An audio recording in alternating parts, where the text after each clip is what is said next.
as if I have something important to say. I don't. So I found out, I assume y'all are familiar with Joe's work. No, not at all. Freaking important early media experiment on the internet, which we're going to get to, but I kind of wanted to start out with your childhood because recently heard that your grandfather owned a traveling circus. You did. And all of a sudden, so much about you made sense. Yeah. I came to that realization pretty early in life. I was like, oh, I'm just doing what my grandfather did, but like in a new way. So he was owner of a three-ring circus, one of the last that did not get acquired by Ringling Brothers or one of those biggies. And he kept it till he died, which was 82. And so I spent a lot of summers traveling with him, with my maternal grandfather, my mom's dad. He was gone most of the time, most of the year he was gone. He just wasn't even home. And then he would come home between seasons and just that's when we saw him. And I kind of formed a relationship with him because he was a bit hard to get to know. And then he started taking me with him, like when I got a little bit older. And mostly what I discovered was the reason he was, quote unquote, hard to get to know was most of his children did not speak to him.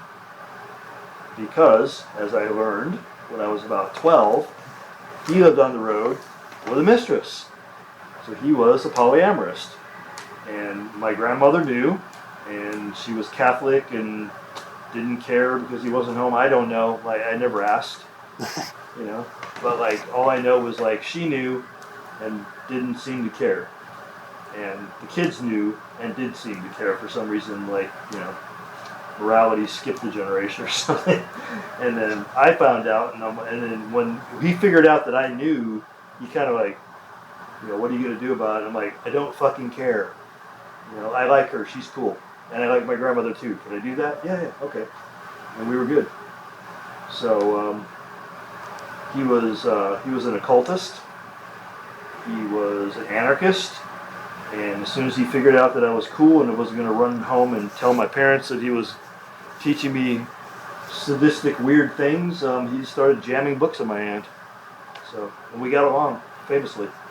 And like I said, he died of throat cancer when he was about 1982. Yeah, it was about a year or two after I graduated from high school, so 82.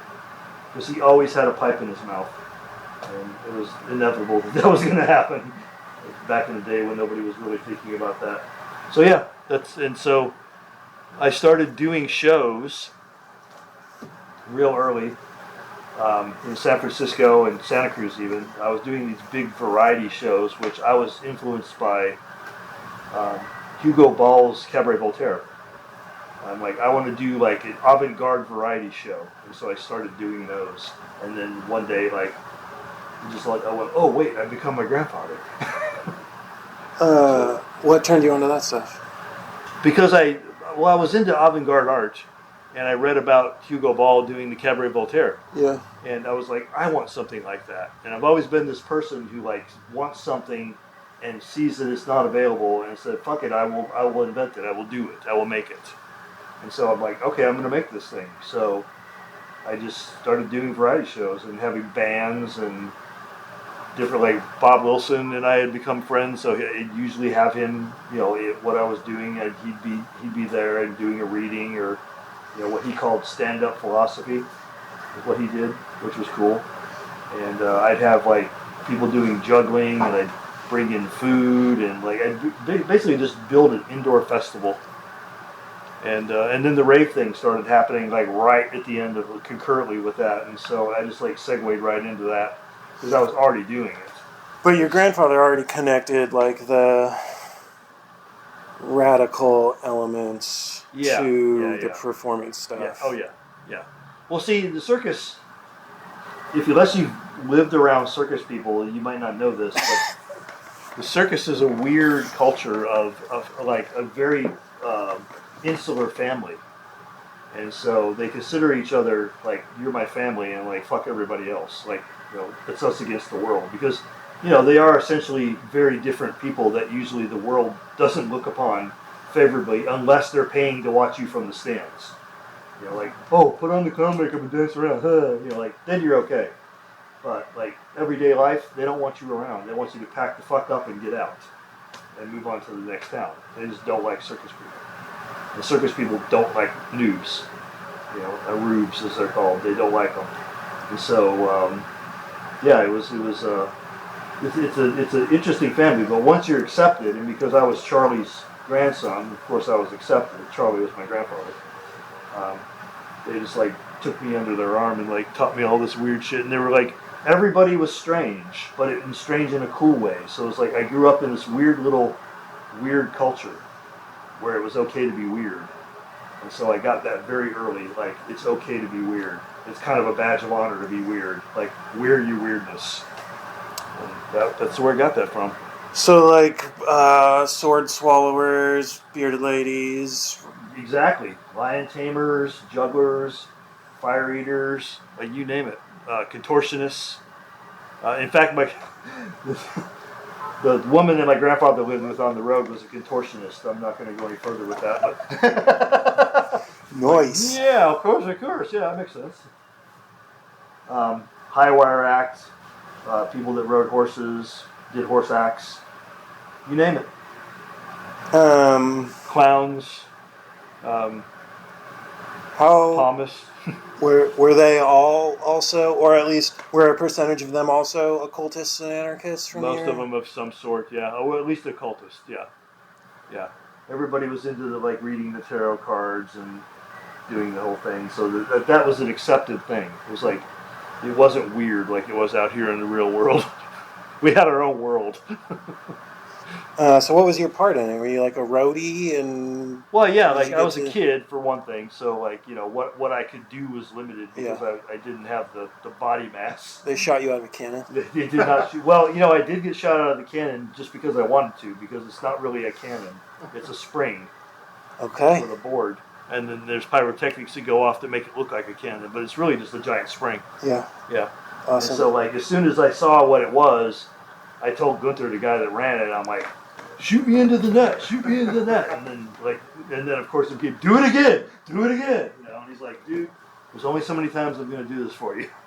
Well, the pyrotechnics, I mean, he didn't do the pyrotechnics every time, and that's fine. Oh, okay. I just wanted to be shot into the net. Yeah. That was like amazing. So then you started getting into your own. We were talking about experimental theater a little earlier today. Yeah. When you were still in Chicago. Well, that came a little bit later when I got a little older. Yeah. Like I had this weird thing. Like, so I was an avid reader. I read everything I could get my hands on. But of course. Well, yeah. Let's go back. What books was he giving you? He gave me a copy of Parsons' Freedom is a Two-Edged Sword. I don't know where the fuck he got it, but he had a copy of it, a really old copy. He gave me a copy of that. And then he was giving me Crowley stuff, and he gave me some early Golden Dawn stuff, and he gave me, that kind of stuff, like No Theosophy. He also had a collection of Freemasonic stuff, because he was a Mason and a Shriner. Good. So he gave me a lot of, Freemason stuff and that kind of stuff. And so on my own, I was an avid reader, like, since I could read. And so I was reading, like, avidly anything I could get my hands on. And I got into, before I knew about Parsons, I got way into rocketry for some reason. Maybe because I was a child of the 60s. And we all thought we were going to be astronauts. It was the canon. Huh? It was the canon.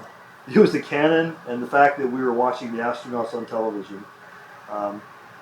And so I got into Robert Goddard, who was the guy who was the American rocketry person who was doing rockets here while Werner von Braun was doing what he was doing. And I started reading that, and then I remember this was a turning point for me.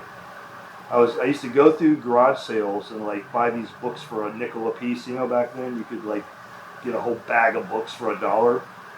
And I was just very quickly, just because they were closing up this garage sale, and I was like very quickly going through these books and like tie it, threw it in the bag. And I saw this one book and I threw it in the bag. And I got home and I'm like, pulled it out and I'm like, oh, it's not what I thought it was. It's Tropic of Cancer. And I thought it was about astrology. And then I read it.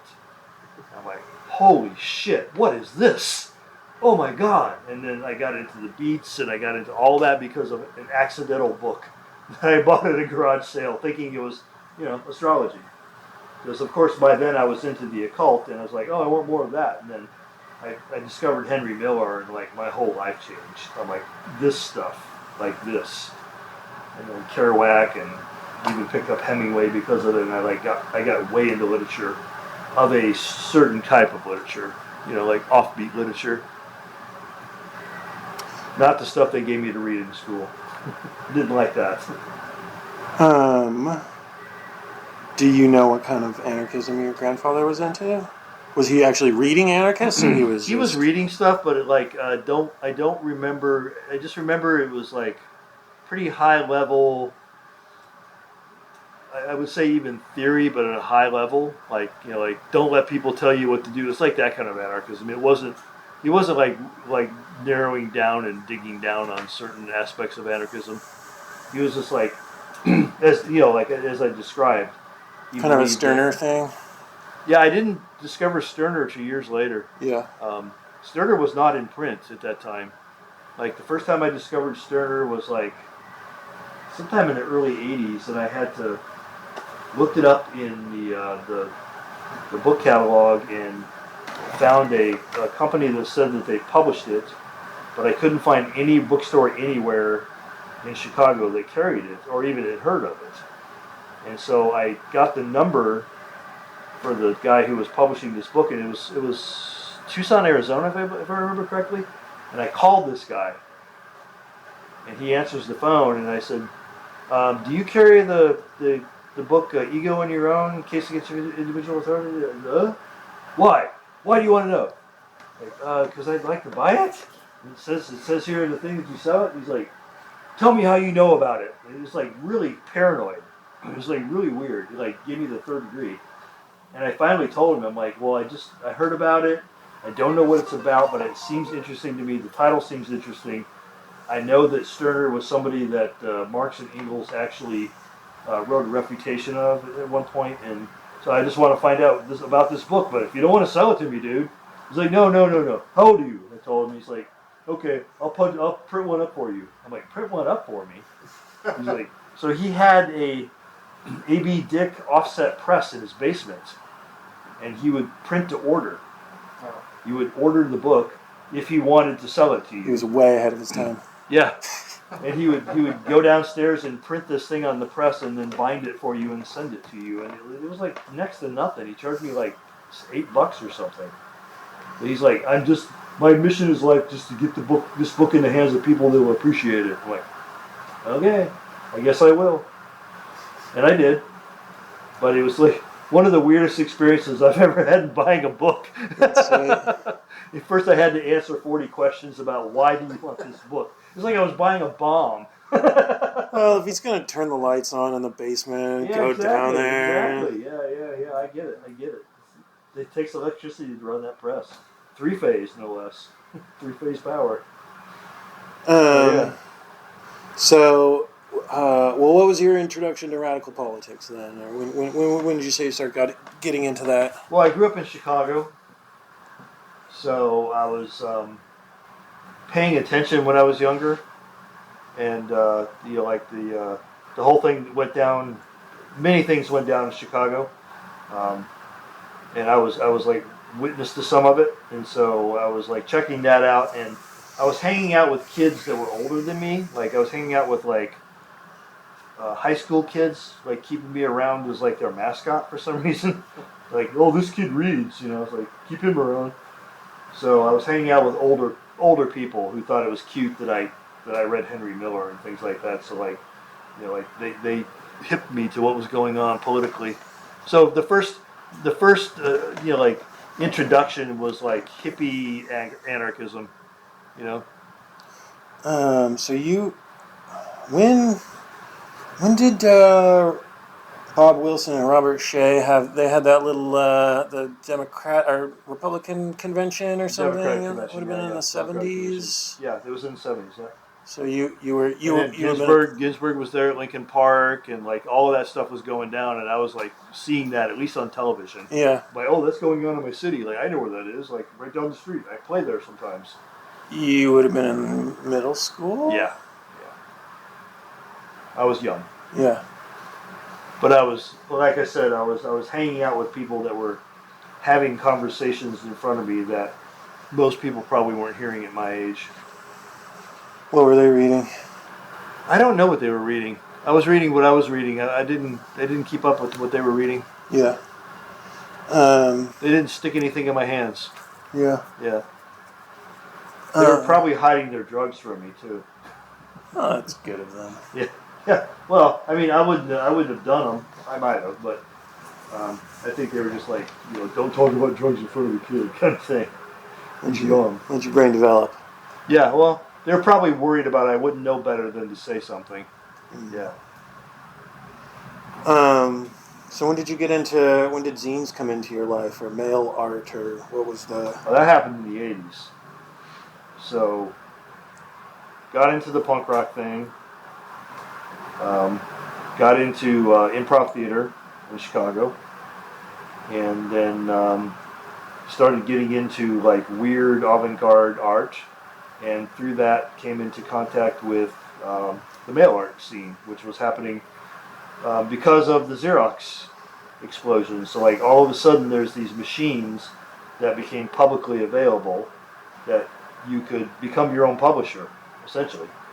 And people started making posters because I was in bands, and I was making my own posters, and I was making Xerox art, and then I was writing like weird manifestos and handing them out for free on the street corners, and it was like all this like started kind of happening because the Xerox machines became accessible, and then I had a friend who worked in a 24-hour copy shop who let me go in there about midnight and zero out the. Do you remember those counters? Anybody remember those? You put the counter in the thing, and so I'd just sit there and run off the copies, and then I'd take it to him, and he'd hit the thing and zero it out, and I'd walk out with a bundle of copies of paper or stuff. It could be anything. It was like I wrote poetry and bound little books and gave them away, and made posters for my bands and my friends' bands, and sometimes I did poster art where I just wrote stuff on posters and left it around on the walls, and like we pasted it everywhere. It was just like became like this. All of a sudden, you were your own publisher. You could just do whatever you wanted, and, make art. And so I started making art, and then I can't even remember. I ran across something. Somebody gave it to me. Probably Dan. Dan Burke, really old friend of mine, who has a band in Chicago called Illusion of Safety. That's a good name. And he has a record label called Complacency. He's had it since the early 80s. And I think he might have given me an envelope with a bunch of addresses. Yeah, it's coming back to me now. So before the mail art thing, the industrial music scene, and I'm not talking about Nine Inch Nails, I'm talking about, like Pile of Cows and Nurse's Wound and Throbbing Gristle and that era. There was a whole tape scene where people would like home studio tape things. And so it was basically like ambient noise. We called it industrial. And then you would send your tape to like 5 people on this list. And then they would like send you their tapes. So everybody was trading tapes in the mail. And then along with that, people started including art. And so like this art scene happened. And then there was a group in Madison, Wisconsin. It was just north of Chicago, called Zazaziel Endarchy. And they were part of the Dreamtime Village, if anybody knows the Dreamtime Village. And they had they had found, forgot we're recording, they had liberated Xerox machines, that's better. And they had a barn in this farm that they had bought in foreclosure. and they filled this thing with Xerox machines, and people were just like in there all the time making Xerox art. And you could go there and like make Xerox art with their Xerox machines, and they had a mailing list, and it was like huge. It was worldwide, and so they started sending stuff out. And so I got on that list. I'm pretty sure I got on that list through the tape culture thing, but one way or another, I ended up on that list. And I started getting like all this cool stuff pouring through my door, through my mailbox. And one of the things I got was this thing called Anarchy, the Broadsheets. And it was Hakim Bey was writing Taz, and he was publishing it chapter by chapter as broadsheets through that mail art network. And so I started doing a lot of stuff through the mail art network, and because of that I came into touch with Taz, and because I started blathering about this Taz thing, Nick Herbert looked at it and he goes, "Oh, I know him." I'm like, "What?" He's like, "He's my sheikh." What? It's like, and so it turned out that him and Peter Lambert Wilson, aka Hakim Bey, were friends. And so I was. Oh, I thought that conversation happened when you got the first. When I got the first broadsheets, I showed it to Nick. Oh, I thought it was Ong's Hat related. Well, that later, yeah. I didn't know. Well, I didn't know the. See, this was something I wanted the catalog. I didn't know the catalog came from him. But do you know? Well, both which one happened first and which one you came into contact with. The first one that happens first was Taz. I remember that because I had the conversation with Nick. I'm like, "You got to read this stuff. It's amazing." And he goes, "Oh, I know him." Yeah. He's like, "Oh, of course you do." Okay. And then later, I showed him the catalog. He's like, "Well, that's Peter Wilson." I'm like, "Hakim Bey?" He's like, "Yeah." I'm like, God damn, like everything's connected. So yeah, Nick was a good gateway drug for all of that stuff because he introduced me to a lot of people as well. Because Nick used to come over, because I left Chicago and I went to Santa Cruz. Right, but so before you left Chicago, you were already turned on to like Illuminatus. Yep. And had you already gotten some Taz in the mail yet? Or? I was getting like what would become Taz. I don't think it was called Taz at the time. Right. Yeah, it was like the broadsheets of ontological anarchy or something. Yes, I was getting this stuff in the mail through the Zazaziel Anarchy mail list and other mail lists. And another thing I've always also wondered is like how much. And this stuff all piles up in your brain after a while, but like it's around the same time because when that was happening, that's about the time I decided to move to California. Yeah,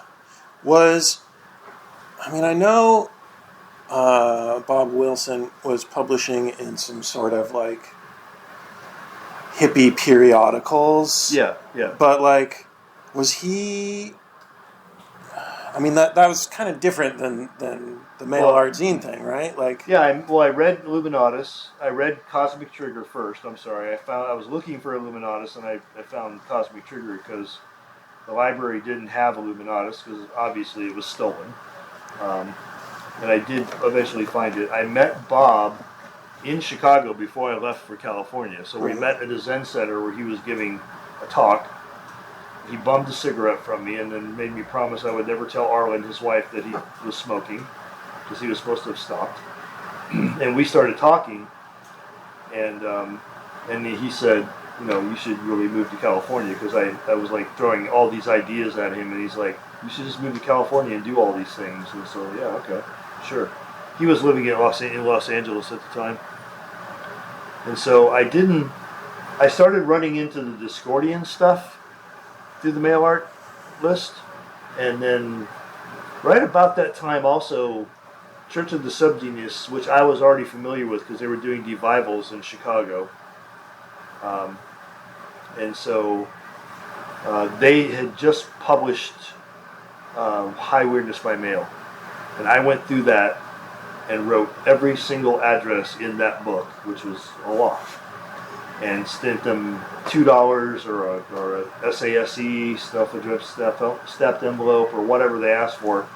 And then, for the next couple of months, like just all this bizarre mail was just pouring through my mail slot, which was like the intention. I wanted to be flooded with mail, with weird mail. And so they were sending me that, and then I got on other mail lists because of that. And next thing I know, I'm like on 100 mail lists.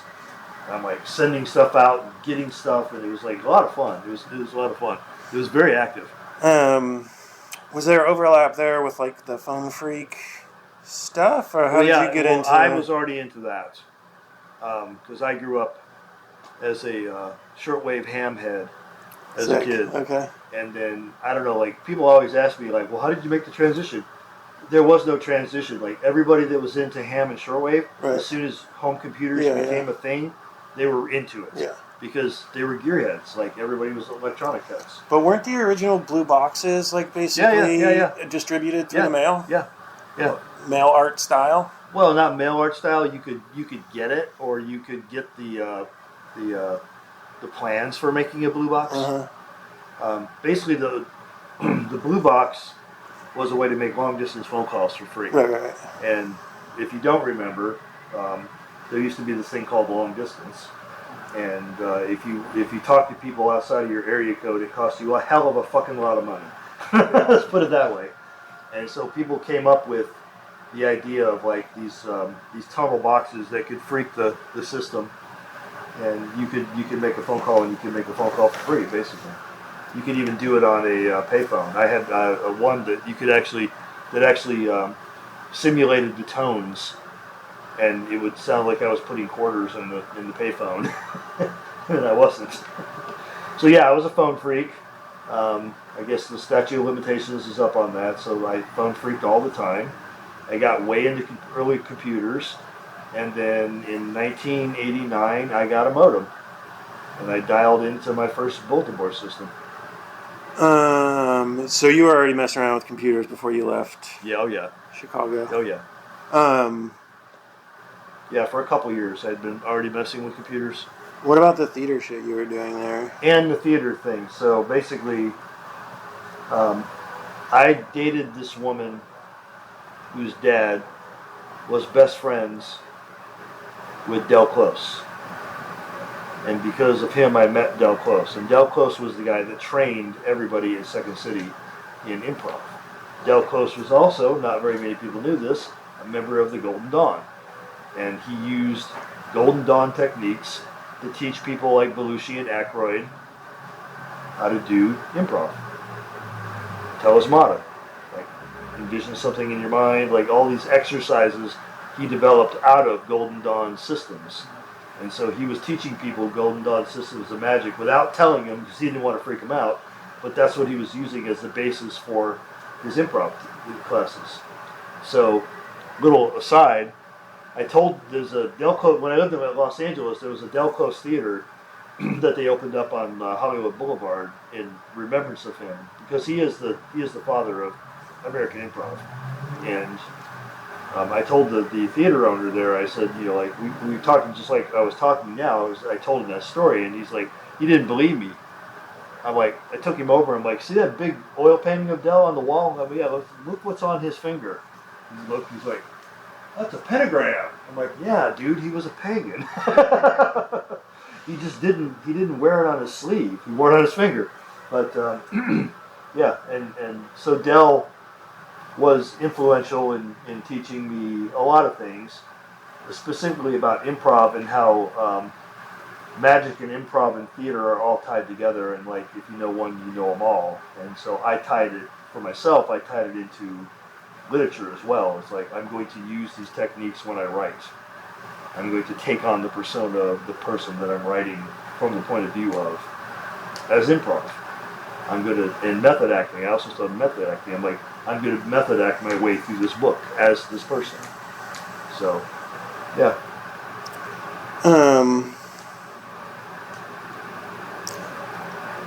Were most of his influences Golden Dawn stuff? Like it was all Mathers and Crowley. No, it was Golden Dawn, and base? also he was into like the pre-Gardnerian, not Wiccan, but like real pagan. Okay. Yeah, like earth magic pagan.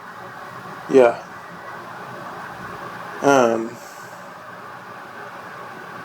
Because the Wiccan stuff, the Gardnerian stuff, is like, if it works for you, it works for you, but it's iffy.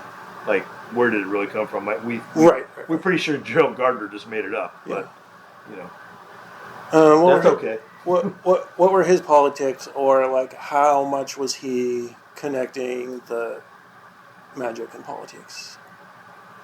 You talking about Dell? Yeah. Dell was just like, again, a non-categorical anarchist. He was just like, nobody tells anybody what to do, fuck off, kind of guy. Um, He was kind of like in the early days, he was kind of like a Hunter Thompson, and then he got sober. But he didn't get annoyingly sober, so that's cool. He used to go to the bar every day because we just talked about this earlier. Like it's a place to go for fellowship. So he used to go drink soda water and lime, but he would still go to the bar every day because it's where he found his inspiration. It's where his people were. He just didn't want to be an alcoholic anymore. Chicago bars, man. Yeah, tell me about it. That's why I had to dry out. I grew up in those bars. There's some drinking going on there.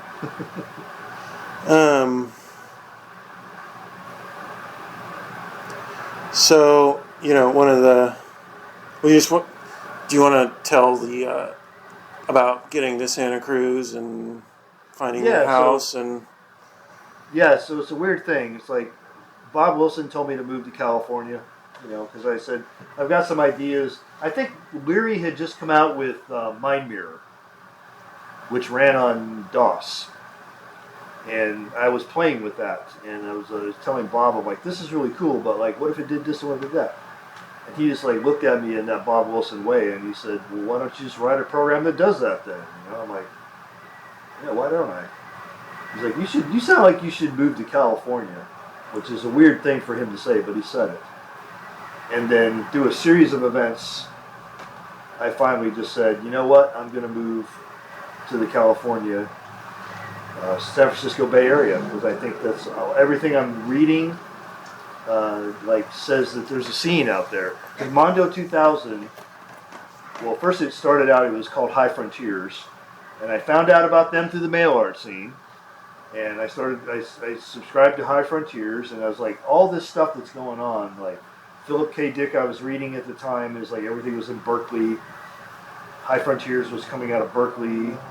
I started to get into like the early Mac systems, and like all that was like the BMUG, the Berkeley Mac user group. So I told my girlfriend, I'm like, we should move to Berkeley.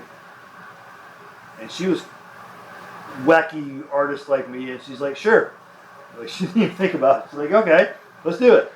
So me and her and the cat got in the car, and off we went to California. Like, we didn't know anybody. We didn't know what we were going to do. We just like got rid of all our furniture.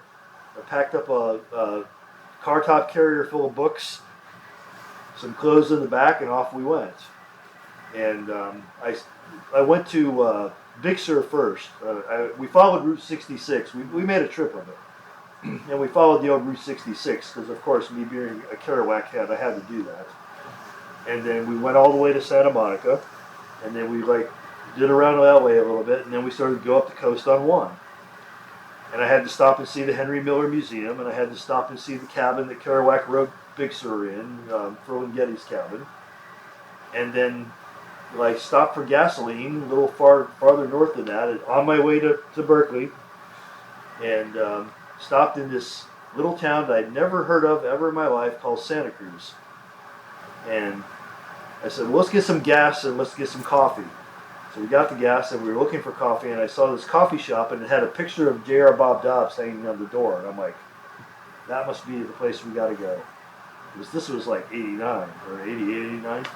So yeah, that's where we got to go. They know about Bob. We got to go there. Give him our money. And I went in there and I ended up hanging out in this coffee shop with these crazy people who were telling me, you don't want to go to Berkeley. You want to stay here. This is where it's at. Everybody left Berkeley. Berkeley was cool, but it's not cool anymore. Everybody came here. And they took me around walking downtown. He was right. It was like weird. It was like there was street performers on this. This is before the earthquake, and there was like street performers, and it's like people reading poetry. It was just like this weird hippie Ren Fest. It was going on 24/7 in this little town. What was there? Town. There's a famous bookstore. Logos. Yeah. Were they open at the time? Yeah. They've been there forever. They're gone now, but they were there for a long time. that was a 3-story bookstore. Like they had everything. Yeah. And it was And they were weirdos too. They were weirdos. It's like I met like this person walked me around town who was a weirdo and introduced me to all his weirdo friends. And I'm like, I think this is where we're supposed to be. So we go over the hill and we get a hotel room, like because back then you could get like these weekly hotels by the beach, and they were like $100, and it came with a kitchenette. You know, it's like, well, okay. So we got a hotel room and we looked for an apartment, and just around the corner there on the beach hill overlooking the boardwalk, we found an apartment. And so we rented it. And it was $300, second story, overlooking the beach and with an unobstructed view of the Monterey Bay for $300. 2-bedroom with a deck. Not going to find that in California these days, but like back then you could. This is before .com, so you could do that. And we moved in, got all settled, and I'm sitting out on the deck one day, like a couple of days, been there for a couple of days. And I look over my deck, and like the people, us on the second floor, we had decks. People on the first floor had like gardens, you know. They had earth. We just had a deck, but the deck was cool. And I look over and I see this elderly lady down there doing Tai Chi. Oh, that's interesting. I said, hey, I'm your new neighbor. She's like, oh, come on down. Meet us. We'll meet. I go down there and meet her. And the guy from upstairs comes down because they, like, this apartment building, I'll tell you about it in a second, but, like, basically there were no doors. It's like, there were doors, but, like, nobody paid attention. Like, people would just walk into your house and it was all cool. You could walk into anybody's apartment. Like, it was all one big building that we just kind of shared, these apartments. And if you wanted privacy, you closed your door. And she introduced herself, and I got to know her, and she's like, she was the secretary at Millbrook for Timothy Leary. Her name was Nina Gerboy. And we started talking, and she's like, she knows John Lilly, she knew Timothy Leary, and then she told me she knew Bob Wilson. I'm like, I know Bob Wilson. She's like, oh, he's moving back here to Santa Cruz because his kids live here. I'm like, what? I didn't know anything about his kids. I knew he had kids from reading about it, but I didn't know he had kids in Santa Cruz because I didn't even know Santa Cruz existed. So I ended up in this building full of these people who were friends with Leary, Alpert, Wilson, Albert Hoffman, like all these different, Gordon Wasson, like all these people ended up, the McKenna brothers, all these people came through our building whenever they were in Northern California because it was like this mecca of like all these people lived in this building. I had no idea when I moved into this apartment that's what I was moving into. So I found Santa Cruz through serendipity, and I found the building through serendipity, and it was exactly where I wanted to be with the kind of people I was looking for. They were already there. They were waiting for me, so to speak. And yeah, that's what I moved into. So like, boom, like, Nina knew everybody. She was my gateway drug. Ginsberg used to come through and stay there. She literally knew everybody. I met Diane DePrima through her, who I ended up becoming really, really good friends with. Hey, we have somebody else. Hi. Oh, hey. What's your name? I'm Craig. Hey, Craig. Oh, he owns the place. Runs the place. Okay. Run the place. So anyway, 321 2nd Street, I think was the address. It was on the beach hill. Peter Stafford used to come by. I mean, literally, like everybody that was anybody in the psychedelic scene came to that building, and I had no earthly idea that that building or that town even existed. I just landed there by accident. So I felt like, that's what I was supposed to do. And people have asked me, like, what were you doing? And I said, basically, I was throwing a Hail Mary. Like, I knew I was done with Chicago. Like, I love Chicago. Don't get me wrong. It's a great art town. It's a great food town. When I was young, it was a great town. But for me as an artist, I'm like, I'm done with this. I need to go on to the next thing. And all the stuff I was reading, everything I wanted to be involved with was happening in Northern California, around San Francisco Bay Area. And so I just kind of went out there without knowing anybody or where I was going. So like the thing about Hail Mary, if you know football, is you're backed up. You know, you've got one play, you've got 99 yards to go, and you just throw the ball as hard as you can in that direction. You just pray to Mary that there's somebody down there to catch it. That's what I did with my life. I'm just like, I'm going to California. Who do you know? Not a person. Nobody. Where are you going? Not a clue. Don't know. What are you going to do when you get there? Don't know. Just going to go. Because sometimes you reach those points in your life and you just have to do that. Like, it's like you have to do something stupid and desperate, as John Belushi says in Animal House.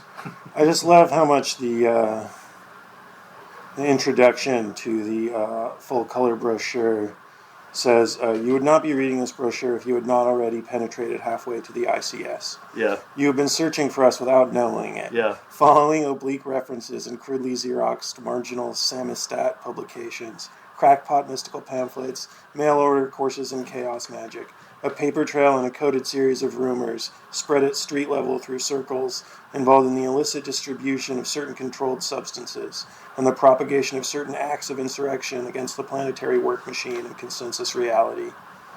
Well, that got worked out over time because, like, but it's just such a that's literally what happened. Oh yeah, and so that catalog and the first piece from the catalog, which is the Ongsat brochure, like that started out pretty small and rough, and then as I got involved, and Nick Herbert was always involved, and but Peter wrote this paragraph, right? Peter wrote that paragraph before you guys were homies. Yes. I mean, like through pirate computer. But I hadn't read that yet because it didn't exist. Right. Yeah. No, but it didn't exist. Yeah. Through pirate computer networks or even pure synchronicity. Well, that's why that ended up in my possession. Was somebody stuck it in my hands and said, "This looks like something that you could have written." And I'm like, "What?" And then I read it and I'm like, "This looks like something I could have written." But I mean, he even predicts that you're going to put it on computer networks.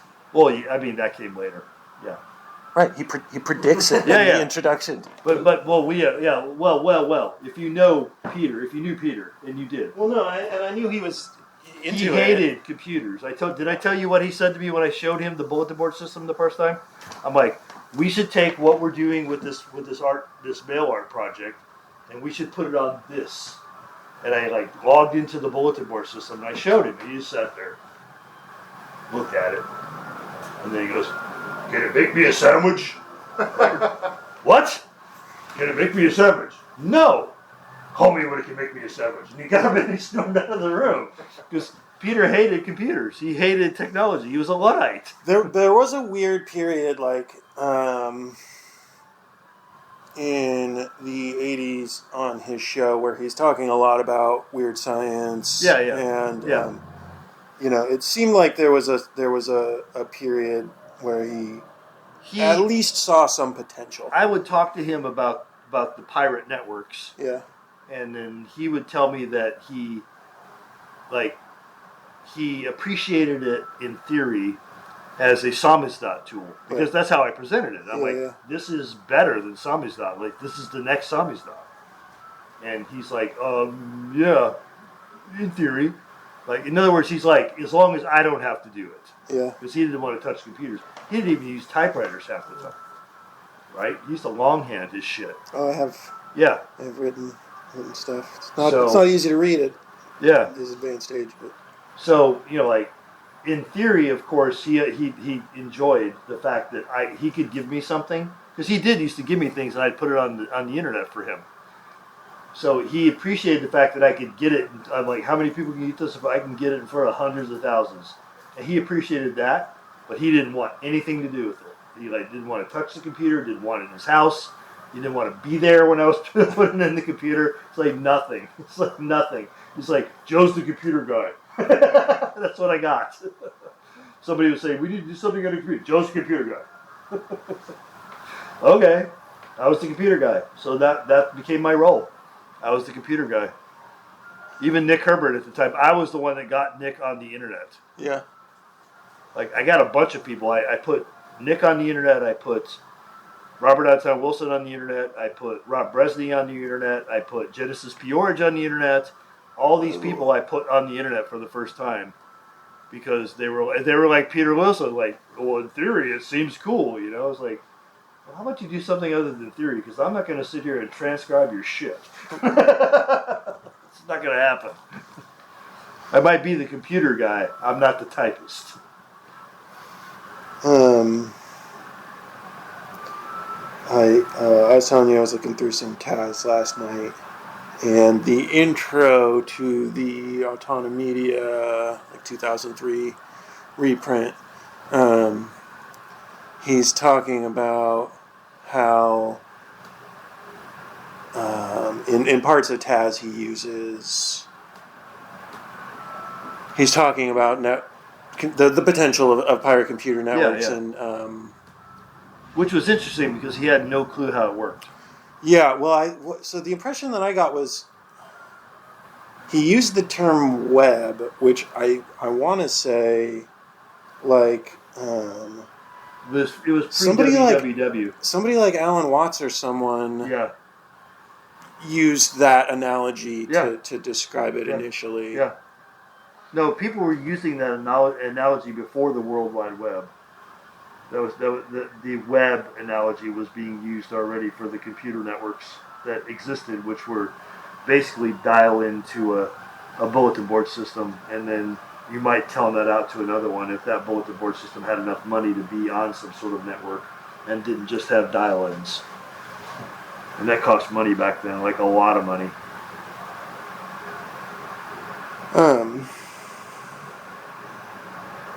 What sort of overlaps did you see between, like, the culture of the mail art stuff and the early message board? It was just exactly like the bleed over, the dovetail between. I'm looking for a cough drop.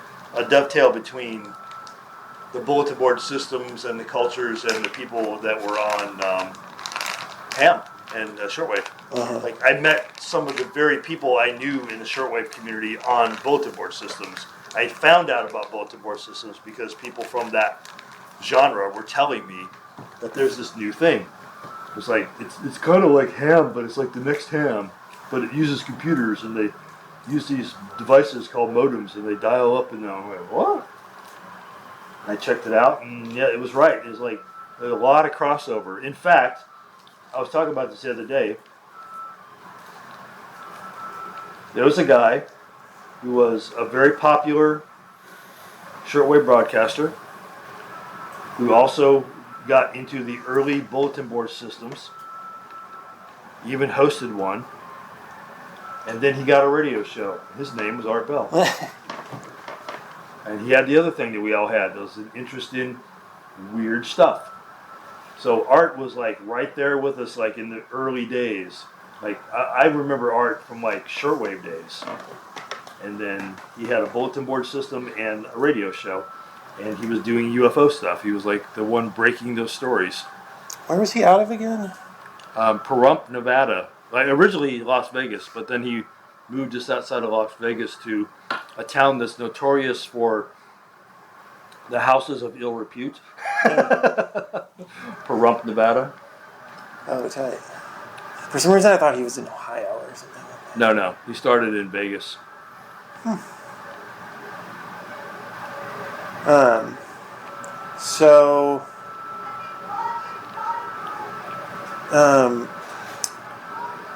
What are the those like community fictions in the zine?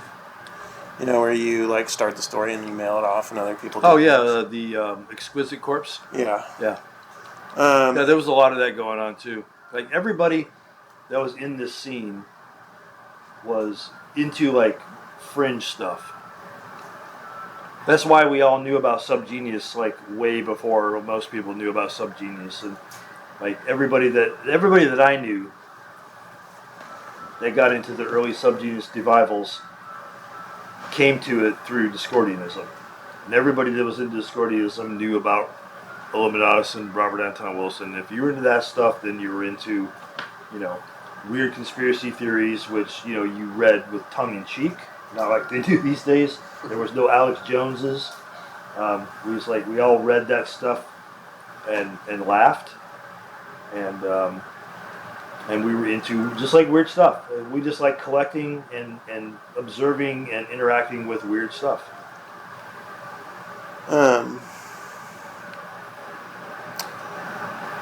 And then from the computer side, like by the time you'd been introduced to the Ong's Hat stuff, like were there already like MUDs and shit going on? Like, I mean there's a little bit, but about that time the bulletin board systems were coming on at about that time, and I got the first draft I think of the catalog, and so I started making notes and changes and sending back, because that's what you did back then in the mail art scene. Because there's elements of play Yeah. in those two approaches that seem like they really No, it was all play. guided the.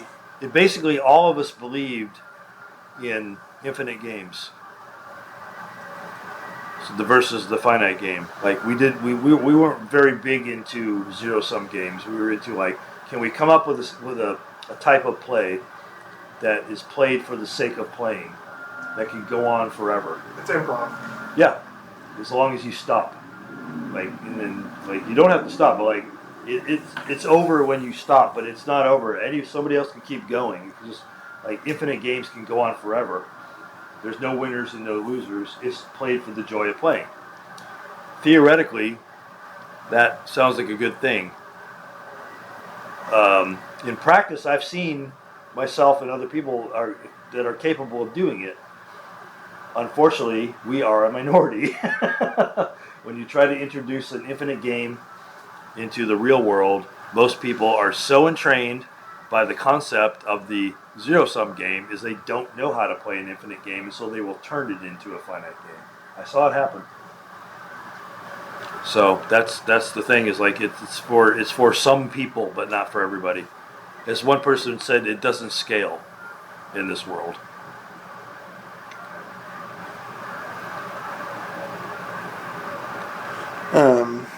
But you're right. It's there's a lot of play there. It's about play. Yeah. Improv, man. My boss is. I've told you a little bit about how nuts she is, and you can't. I work for this weird attorney, and she when I was reading Homo Ludens, we were talking about it. Yeah. And she was saying that a lot of people on the right read Homo Ludens and don't understand it. I don't know. I would kind of assume, but that book was on all our shelves at that time. Yeah, that was a big book for me. Yeah.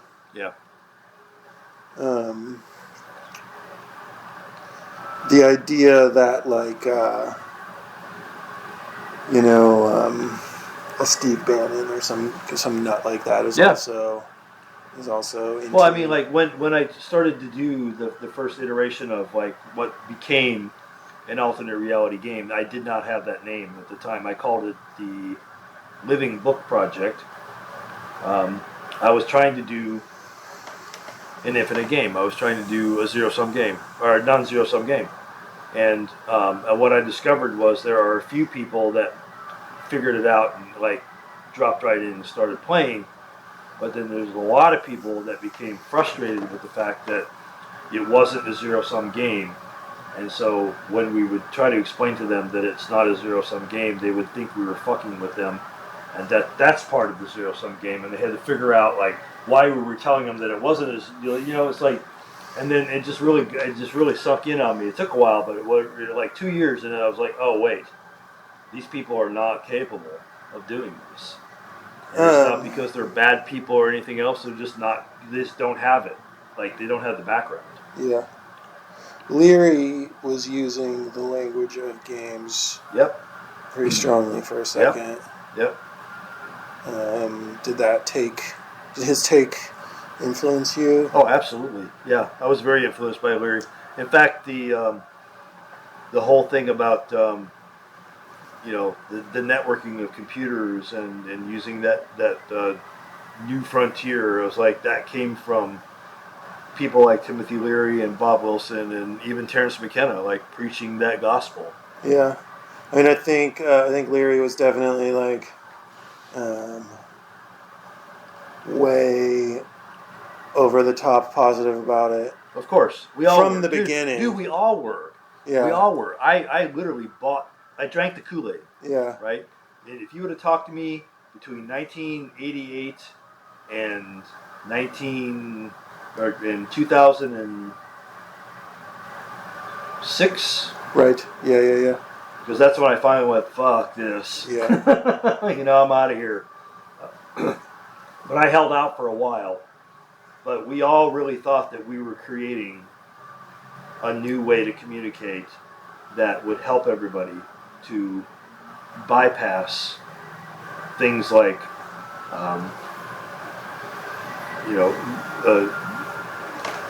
visual preconceptions, and the idea of like, you think about, you look at somebody and you're like, well, this person is like this, like whether you want to or not, you do it, like even unconsciously. And on the computer, theoretically, you could be a dog talking to somebody. Like nobody would know what you are. I met people in the early days. I met people that I didn't know when I was talking to them what they looked like, and even if what their gender was, right, or what their background was, or their ethnicity, or anything. And then I finally would meet them in real life, and I'd be like, wow, I didn't see that coming, But like I got to know them before, and I think that was a good tool, because I don't tend to do that, but I do. I know people like, we all do it on some level, so I'm not saying I don't do it, but like I tend to do it less because I grew up in, a family of freaks, so I learned to judge much less harshly than most people. But it's like interesting with that the internet in the early days, or at least both the networking, the computer networking, allowed you to have conversations with people that literally could be living anywhere, doing anything, and be anything, and you wouldn't know, and it didn't matter because you were interacting with a mind. And that's what was important. Just like, do I dig this person's mind? Do we get along? And that to me was kind of utopic. I was like, it looked like a utopia to me. It did to people like Leary. It did to people like McKenna, Terence McKenna. It did to people like Bob Wilson, and lots of other people. Like the people at Mondo 2000 were all into that. Like we all really weren't just saying that because it was good marketing material. It's like we were saying it because we believed it, and we really thought it was going to happen. And at one point, it did. Yeah. I mean, and then the money people got whiff of it, and then it was over. Yeah, I think it was really like when people's parents and grandparents started getting on Facebook, and that was when the corporations were like, oh, okay, we can monetize this finally, beyond porn. Well, I think it might have happened a little bit before that, because I noticed that the people that I knew on the internet up until about 99, 2000, were a different kind of person that I would encounter on the internet after that. Yeah, so AOL is a good example. Like anybody could get that stupid fucking disc that they were giving away. You could not get them for you a could while. not get. Yeah, you couldn't hide. I just looked up on the internet, like if you wanted to buy, like I found a bunch on eBay, and it's like a collector's item now. Is the diskette? Sometimes they would have the fat one. Yeah. And so.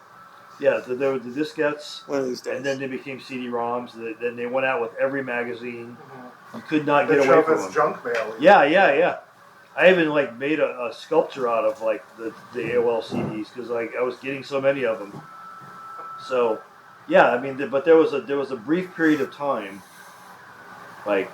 in the early days, like I'm going to say 93 through 98ish, when there was a barrier to entry. there was a barrier to entry, yeah. So there's a period between, I want to say, 99 and,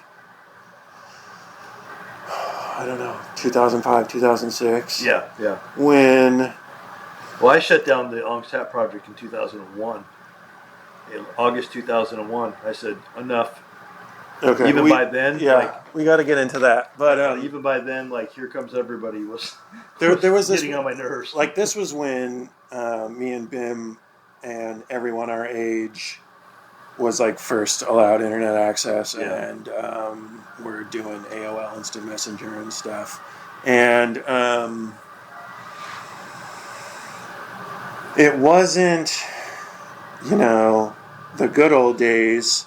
But there was also... There were remnants of it. There was a lawlessness still for sure during that period. Like, I like to say that my first couple of girlfriends were probably adult men, that I met on these chat rooms on the internet. And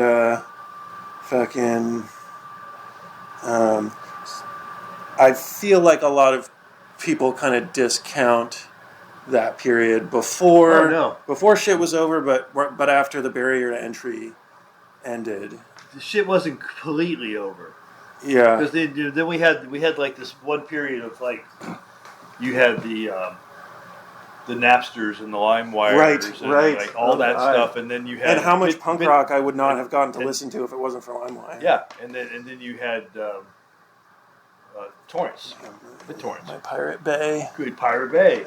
Like all that stuff started like that. That was the end of it. Yeah. That was the last gasp. It's like we still believe in, the basic tenet was we believe that all information wants to be free and should be. Right. Well, it wasn't clear at that point how they were going to rein it in, and they ended up doing it by just overloading it with bullshit. Well, and yes, and like that was part of it, but then there was a part of it that we were naive. When I was doing Grey Lodge, for example, Grey Lodge got huge. Grey Lodge was doing a couple million IPs, unique IPs a month. Like 15 million at one point was, I think, the peak. And this was like an occult forum you were on? It was an occult torrent site. So we were giving everything away. We were giving away like anything we could get our hands on that we thought was cool. Richard Metzger, and I can say this now because again, he won't get in trouble. He called me up and said he had left Disinfo. He's like, I'm going to send you all the DisinfoCon stuff on CD, and I want you to rip it, and I want you to put it on Grey Lodge. And that would have been like 2002-ish? Four? I'm like, well, I hate to tell you, but it's already done. I was getting ready to put it up. I stole that shit before you gave me permission, dude. Because we were getting ready to do it, but then he's like out of the blue said, I want my stuff to be on there. It was like, cool. Because we were doing numbers. We were doing like serious numbers. And the approach to that was I found things that were in gray areas. Like, a good example, the Otto Preminger's 23 Skidoo, the movie. It was like nobody understood like who owned it anymore. Because this happens in Hollywood. Like the director dies, the producer dies, the family is not around anymore, nobody knows who owns the rights, and these things go into like these limbos. And so I started doing research into like what are cool movies that are in limbo. And I'd find them, and then I'd go get them somewhere. I'd like buy either a celluloid or, a Betamax tape or like something. I'd get like a Digibeta tape or something, and then I had a studio at home, and I'd encode it, and I'd put it up and put it on Grey Lodge. So like some of the stuff that eventually became on Pirate Bay and things like that, we originated with us, but it was only like we didn't care about like regular mainstream movies. We just found like very niche, weird movies, and then we put them up. And so, what killed us was there's a Wall Street Journal article that got written about us because we were putting all this weird, cool occult film art online, and we thought that was cool. Little did we know that it put us on the radar of a whole bunch of attorneys. And so I spent the next 5 years moving the server around from country to country to country, trying to outrun all these people that were trying to shut us down. And eventually they caught up to us. And I just ran out of gas. I'm like, I can't do this anymore. I was spending my own money. It was like an enormous amount of money and an enormous amount of effort to like tear those servers down and move them and set them back up, and and so I just kept doing that and doing that and doing it. And I just like one day I'm like I'm tired. And there's like at that time the Pirate Bay was around and like all these other people. I'm like they can pick it up. Yeah. But we started doing it early. Like we started in 2004. So that was the last gasp. Like that's why I said like about 2008 or 2006 or 7. I was like I'm out of gas. I can't do this anymore. I'm like, it's killing me. I can't sleep. I'm like getting calls from lawyers. It's like I don't need to be doing this. So I stopped doing it, but other people kept doing it for a little while, and then they're all gone too. It's like try to find a decent torrent site now. You can't do it. So the people are on like private website groups. Yeah. That's I guess how they do it now. Yeah. No, it's like it's all invitation only. Yeah. Do you know about the Gospel of the Holy 12? No. So I guess this dude in the late 1800s, early 1900s, started publishing like these weird vegetarian versions of the New Testament in like Scotland or somewhere, and being like this is like at first he was saying that they were like they found these ancient manuscripts. I've done that, yeah. And then he was saying that's how you start all your literary pranks. And then I found this thing. Actually, it turns out that these ascended masters were sending me this information through dreams. So it wasn't exactly. Well, the way that I found out about the Gospel of the Holy 12, which was initially to promote vegetarianism, was this dude who is doing the podcast circuit. He's one of these like Anunnaki guys. Okay, yeah. And so for him, the Gospel of the Holy 12 is like proof that Enoch was talking about these various types of aliens that were coming down and manipulating the evolution of the human race. Oh, okay, so the Sitchin stuff like slightly altered. Yeah. But and there's all sorts of source material for that. But I love that this particular dude decided to go as far back as like this obscure vegetarian promoting Christian literary hoax. Yeah. And that's how it always starts. Like before all of this started, I used to do college radio and small independent community radio. And I did a thing where I was going around these radio stations and doing interviews about a document that I had found, again, that was given to me by somebody who had found it in the Vatican Library, a trope that's used a lot, and that it had to do with the lost years of Christ, and that Christ ran away and joined a circus where he learned all the magic that he did. Like how to walk on water, how to turn water into wine. Did he get shot out of a cannon at one point? He didn't get shot out of a cannon. He should have, but he didn't. But yeah, like it was called the Epistle of Joram the Juggler. It was like written. It was like a guy who from the circus who wrote this epistle of like there was this kid that showed up and God, he was a good magician.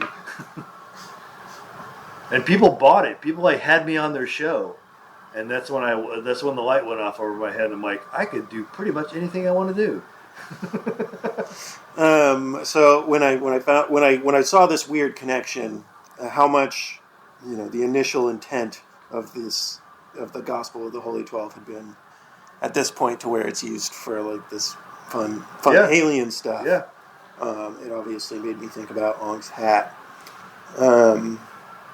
Or any number of things, but yeah. Or any number of things. Well, there's also like Discordianism. There's a historical context in which literary fiction can exist. Yeah.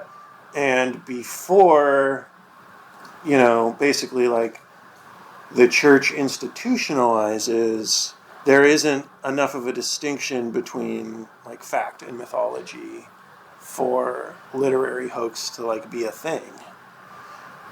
But I think there is. I just don't think it was fleshed out. Excuse me, quite enough.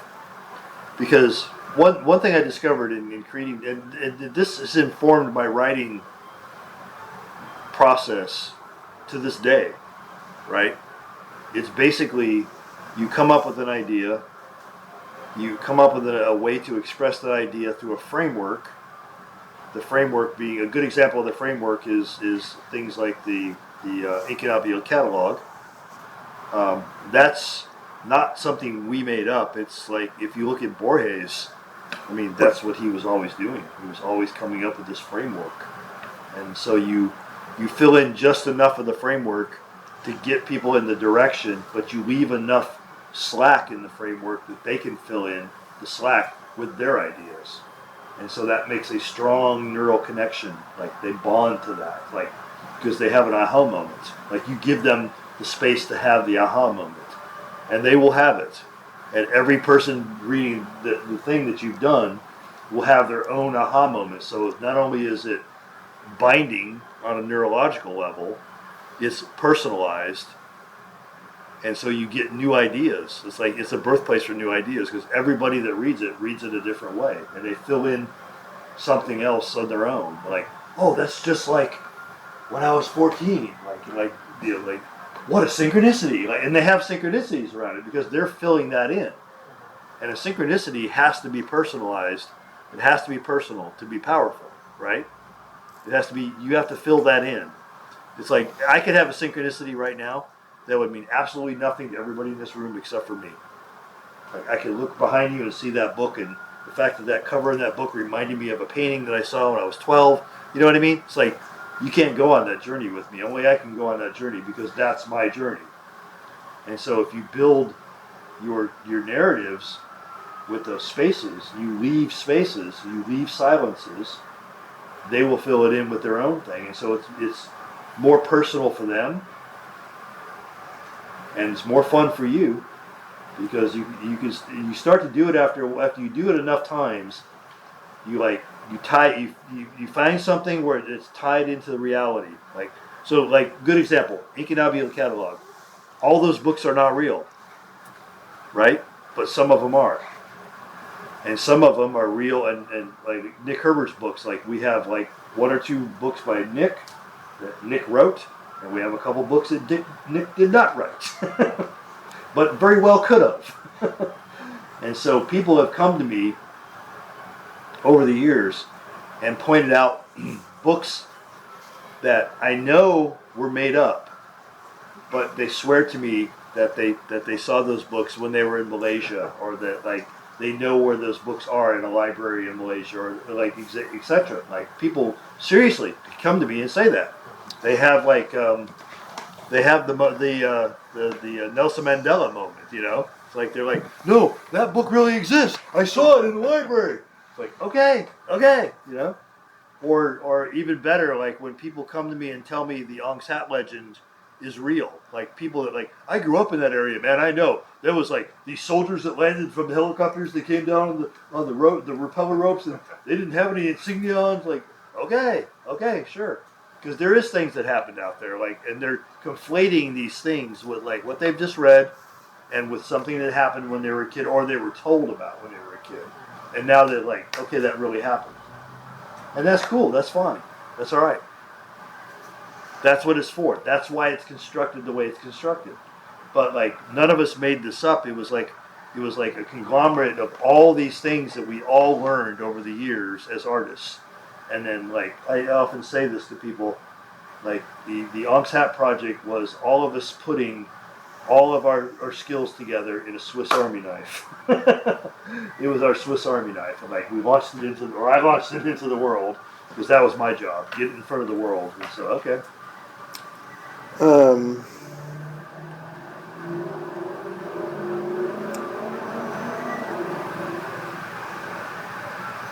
So you had told me that like a lot of your, or what inspired you about the project was, at the time, primitivism. And the idea of there being a pristine other Earth, maybe pre-agriculture or something, right? My take on it, or how it inspired me, and sort of the context in which I at least stumbled across like your and Peter's connection to it, because initially I found it, on YouTube as like some, internet mysteries YouTube video. There's hundreds fairly of those. young, kind of in, honestly, I want to say it's natural habitat. And I took it as a sort of a psychedelic science post model. Model agnostic sort of psychedelic science.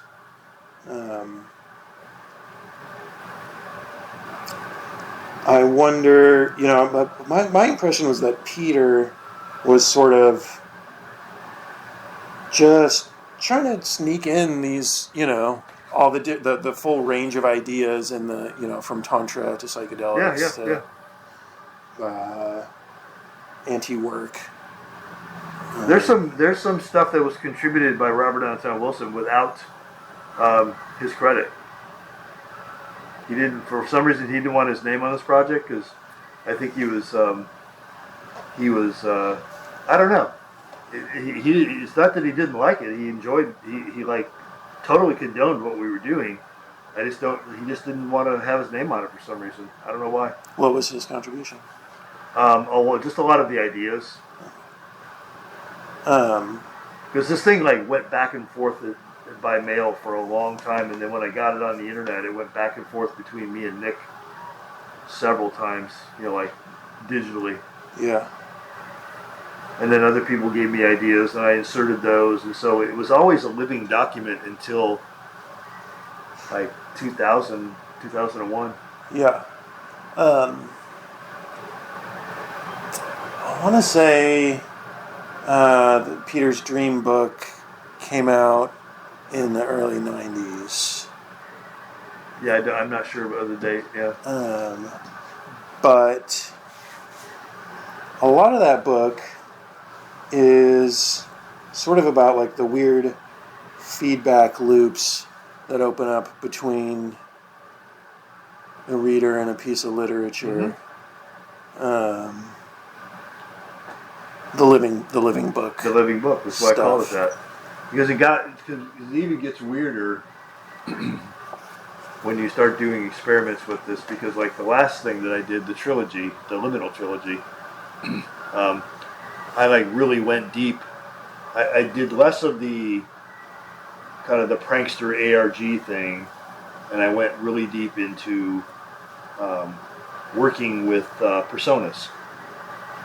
And in the last 15 years, I've moved away from Western Hermetic magic, and I've gone completely into shamanism.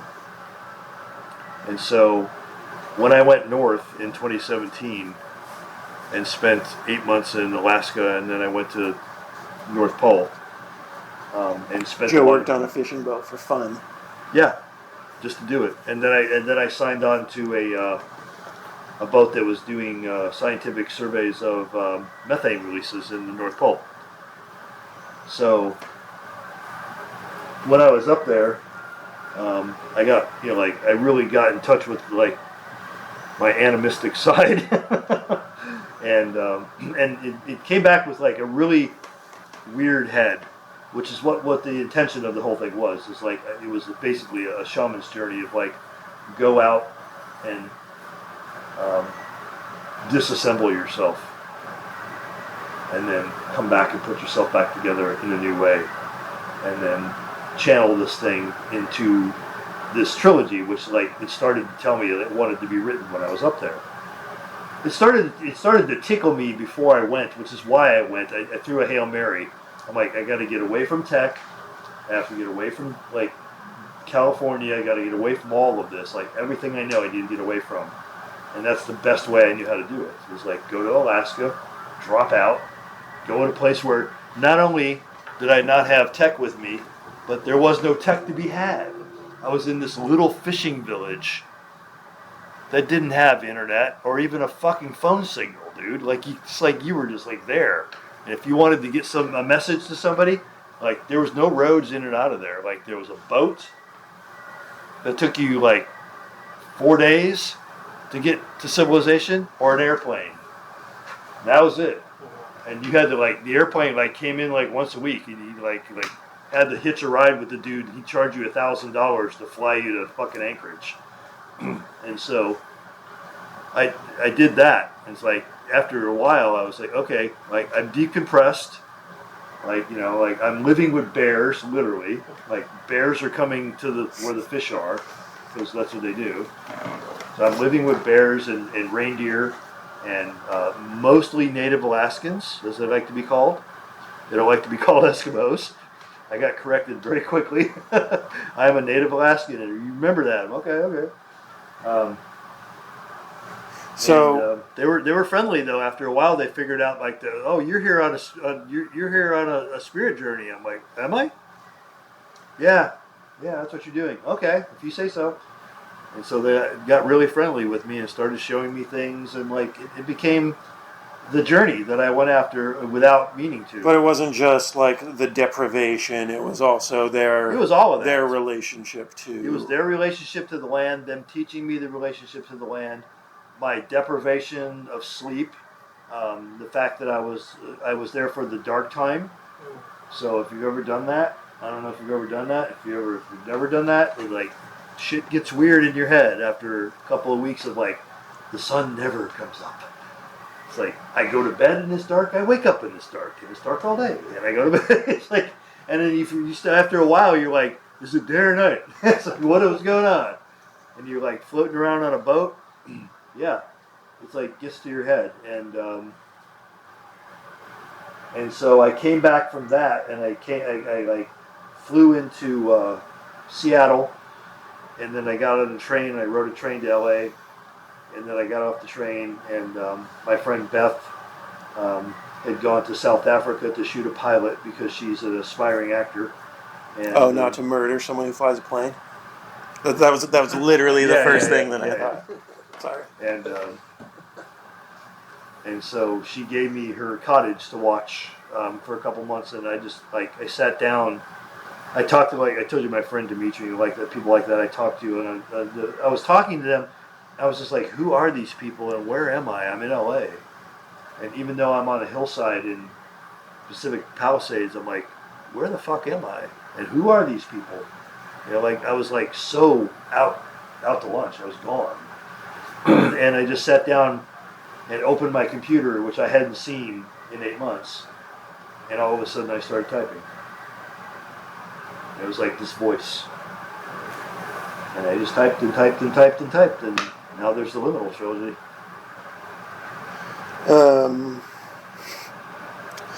So the Liminal trilogy, each book is written using sort of a different format. And a different format and a different persona. So book one is called Liminal. It's written by Cameron Whiteside, and it's written as a treatment, a movie treatment, which almost got made by Harvey Weinstein. Thank God it didn't. Like right about that time is when he started to go through Me Too, and so I hadn't signed anything with them, and I'm like, snatch, no thanks. And so the second book is written as notes left on a cell phone by a guy in the woods, and it's by Ezra Buckley, which is a Borges character, and that was written as a transcript of an audio log that was left on a phone. And then the third one was written by me under my persona, and it's done as a digital, interactive digital book. It's actually, I call it a mind movie. So it's published as digital only, and it's a graphic novel, but it's laid out like a movie. So there's notes and everything about like video games and movies and stuff, and it looks like basically my director's my inspiration was looking at the stuff that Stanley Kubrick used to leave behind about the movie he was going to make, and it was just like pictures pasted in books, and so people like Coppola, like all the stuff he wrote about Apocalypse Now, and that was the inspiration. It was like this guy who was like me, this guy who was like going to make a video game, and it didn't get made, and the story is like that is the truth. So embedded in that is a story about a game that almost got made but didn't get made. And so that's in there, like the game, like notes from the game and all of those are real notes from a game that I developed for Uber in 2014. And they got it, and they said, thank you, here's your money, we're never going to do this. Because it was a horror thing. And they were like, the marketing people were like, no. Because it was like an ARG horror thing, and I was going to do all this thing to like scare the shit out of people, and they're like, this is a lawsuit waiting to happen. I'm like, okay. So they didn't let me do it, but they gave me the rights back. So it's embedded in the graphic novel is a game, an ARG that was going to get made and never got made. So all the notes are there, are real notes that I did in 2014. I was high on a handful of things when I read Liminal, but I feel like it would have shook me a little bit either way. Most people it did, one way or another. Some people had like legitimate breakdowns after they read it, and they had to call me, and I had to talk them off a ledge. Oh, I texted you the next morning, and I was like, I'm not totally sure that you didn't just infect me with something. Well, that was the intention. I wanted you to think that I'm still not totally and sure. I did infect you with something. It's whatever infected me up north. Yeah. I brought it back with me, so you got it.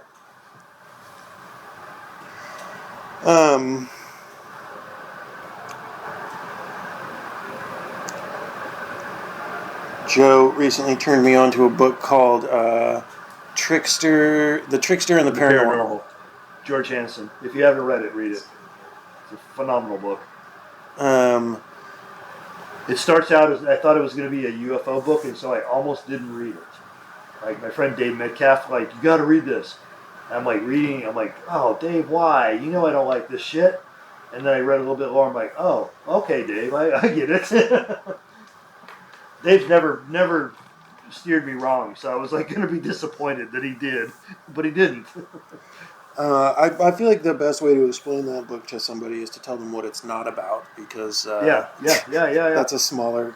You know, the thing that I loved about that book, the approach, Hansen, because I'd been studying this stuff for a long time, and I'd come to the conclusion that you can never just talk about this stuff. You have to talk about it sideways, because if you start talking about it, it disappears, right? And so Hansen, like when he said that, I'm like, you know what you're talking about. You've been here. Like, you're one of us. You definitely get it. And I've heard Hansen, he's really funny. Like, in interviews, he's hilarious because he's kind of grumpy. Yeah. but he's right. Like, he has no patience for fools. Yeah. He doesn't suffer fools well at all. So he did an interview with, does anybody know who Jason Horsley is? Oh, yeah. Yeah. He did an interview with Jason Horsley. On, what's his cast called? I forgot, yeah, but you know it. Yeah. So Jason was coming at this very, like, George was like, no, that's not what I meant. And so he kept correcting him the whole time. I'm like, oh man, what a grumpy old man. But he's not wrong.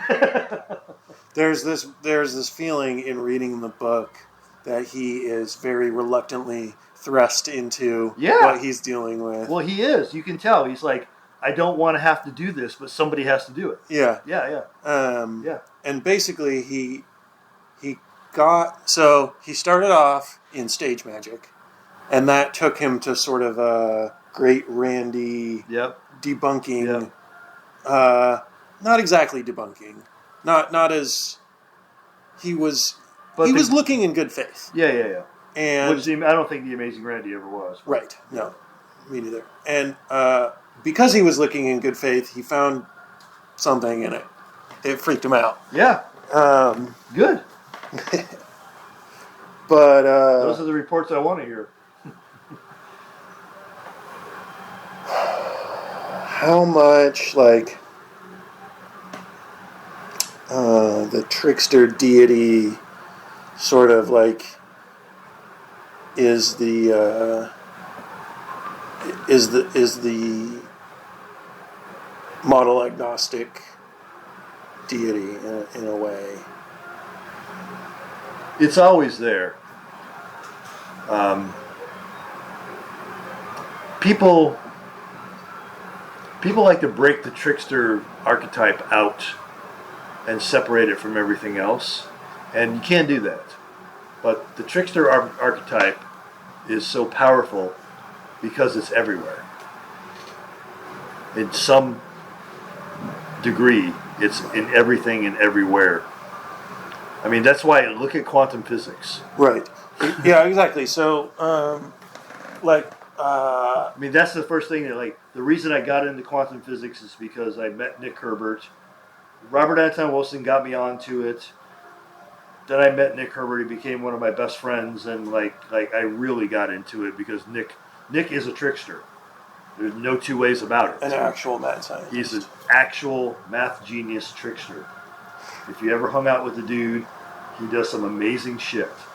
And like I never laugh so hard as when I hang out with Nick, because he's always doing something, and he does it in a way that it seems like he's not trying to do anything. He's just being Nick, and he can disrupt an entire room full of people and never ever do anything outlandish. It just like he gets in and he starts like, it's like a pebble in the water, and then the next thing you know is a tempest in a teapot, and you're either like horrified, as most people are, or you're laughing like me because you're in on it, and you're just like sitting in the corner like laughing your ass off, going, everybody's wondering where this came from, and I know where it came from. That guy right there, he started this. And he did it so subtly that nobody knows he even did it.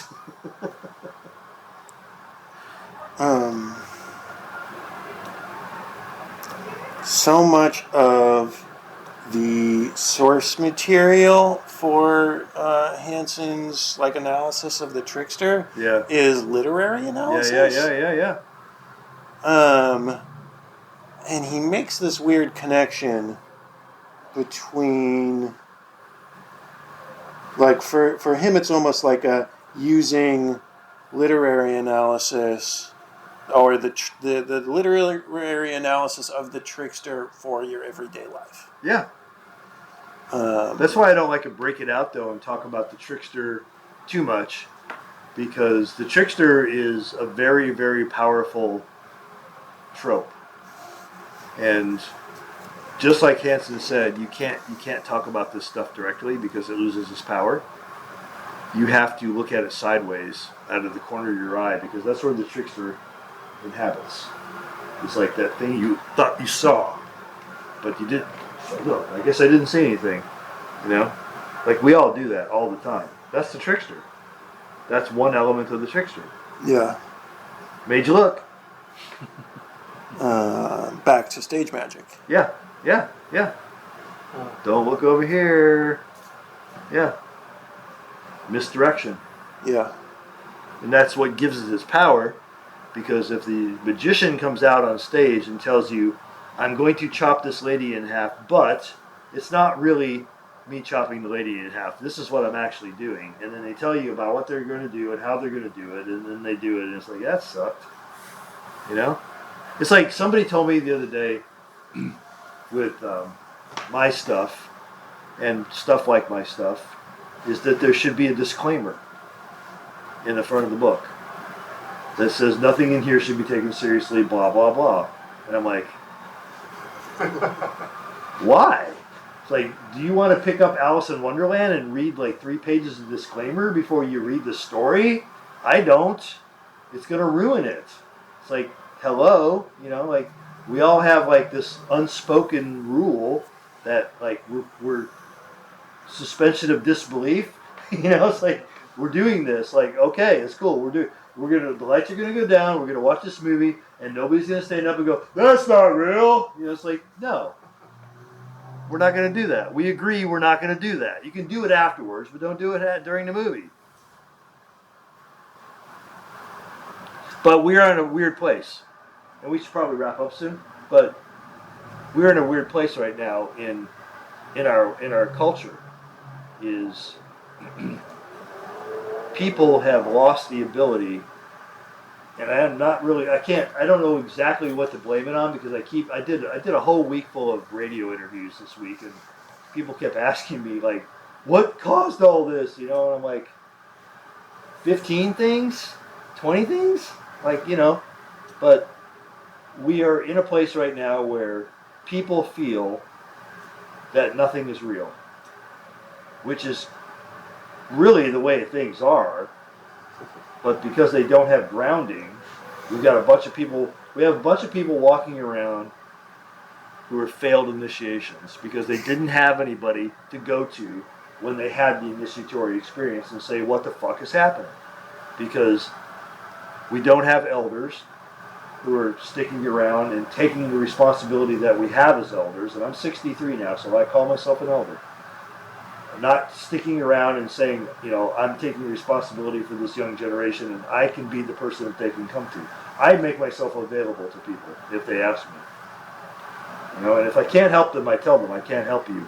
You probably need to get psychiatric help or something like that. But, like, I will be there for them if I can. And we don't have rites of passage for young people. Like, there is no rite of passage. So you've got a bunch of failed fucking initiations wandering the planet, bumping into each other, a bunch of elders who didn't accept their responsibility, and a bunch of young people who failed their initiations. And some of these elders probably failed their initiations. You know? It's like multi-generational failed initiations. All bumping into each other, going, how did this happen? It's like, don't ask me. You know, like, I'm just a dude on the radio. Ask yourself, like, how did this happen? How did this happen? And I think I just answered for myself. Like, if that doesn't work for you, cool, I get it. But that's my answer. Is like, we didn't take responsibility. We didn't take responsibility. This culture gives a fuck all about old people and gives fuck all about young people. It just doesn't care about people at all. If you're not a commodity, fuck you. That's what it's all about. If you're not something I can exploit, bye. I don't have time. I got to move on. I got 14 more companies to acquire and squeeze dry. So, part of the McKenna brothers' epic trip at La Chorrera was this idea of the solid state object at the end of history. The Mental object. yeah, yeah. Right, but there was a part of it, like their description of it being solid state. Well, Dennis thought he was going to be able to enunciate and do this thing with his voice, Right. where they were going to have the Philosopher's Stone, Right. and that's something that shamans all over the world claim they can do. And so basically, if you're high enough on ayahuasca, and you do like their version of E-I-O-U, you know, something happens and you actually get a physical object. Yeah. Do I think that's literal? You know, But I've been high enough that I thought I did it. So. Well, so. I think Dennis did too. Oh, Dennis definitely. Dennis went all the way, dude. Yeah. I've met Dennis, and I told him, I'm like, you know, I know, like, that was hard, and like you've since come back around, you know, like grounded yourself, but dude, props. Like, you went all in.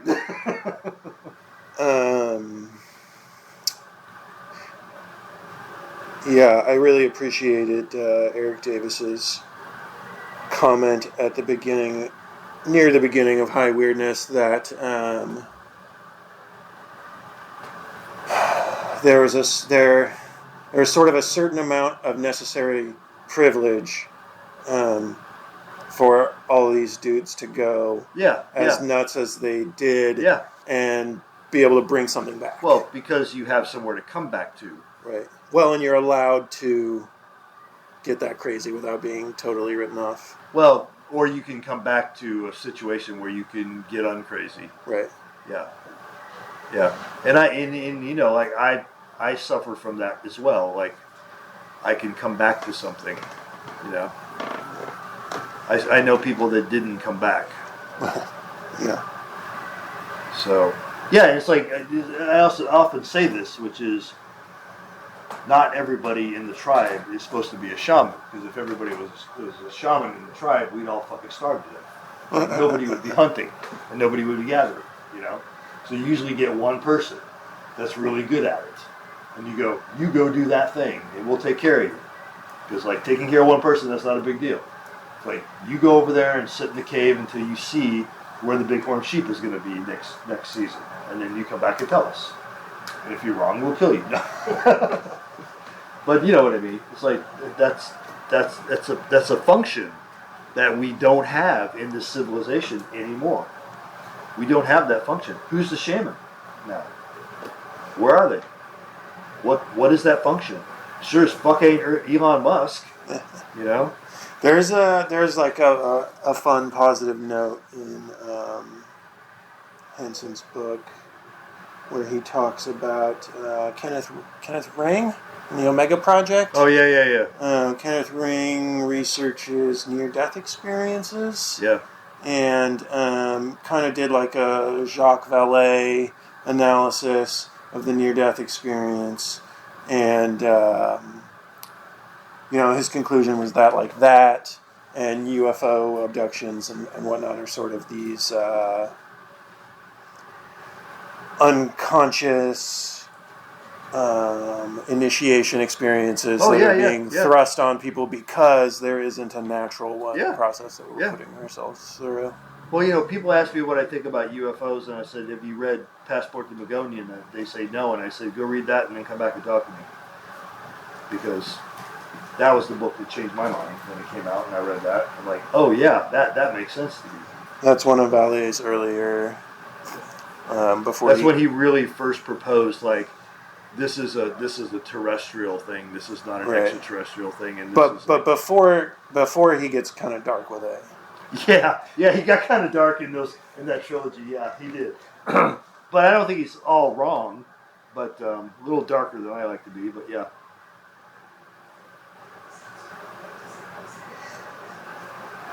Questions? Anybody else? Anybody want to ask me a question? Speak. Tell me something. Tell me I suck. In the Seneca's era, with Robert Emerson Wilson, did you overlap with Andrew Lee at all? With Antro? Andrew? Yeah. Because he also was really into kind of the occult with improv. Well, yeah. So how much you guys talked about that? I was friends with Alan Miller, who was also known as Christopher Hyatt, who ran Talking Press. And through Alan, I met Antro. So I've been like Antro and I have gone to lunch and like hung out in Berkeley, and like especially when I lived in the Bay Area, we used to like meet up. And one of his students was a real good friend of mine, Gordon. And Gordon and I lived in Santa Cruz, and Antro was living, I think, in Oakland at the time, or in Berkeley. And so I was studying with Antro's student, Gordon, and we were doing ritual theater in the woods. So I got into like the whole ritual magic theater thing through hanging out with Gordon and hanging out with Antro. So yeah, definitely, yeah. Did you guys cross-pollinate on we're talking about Chicago and the improv? Not on that. I mean, we cross-pollinated after we met, about improv and everything, but we never actually collaborated on anything. Okay. Yeah. I used to hang out in his some of his groups in Berkeley. Yeah. I was the PA on some of his movies. Yeah. One was called The Dream of Falling Upward. Yeah. Which is about the Romana Clef about the owner of New Falcon dying. And Yeah.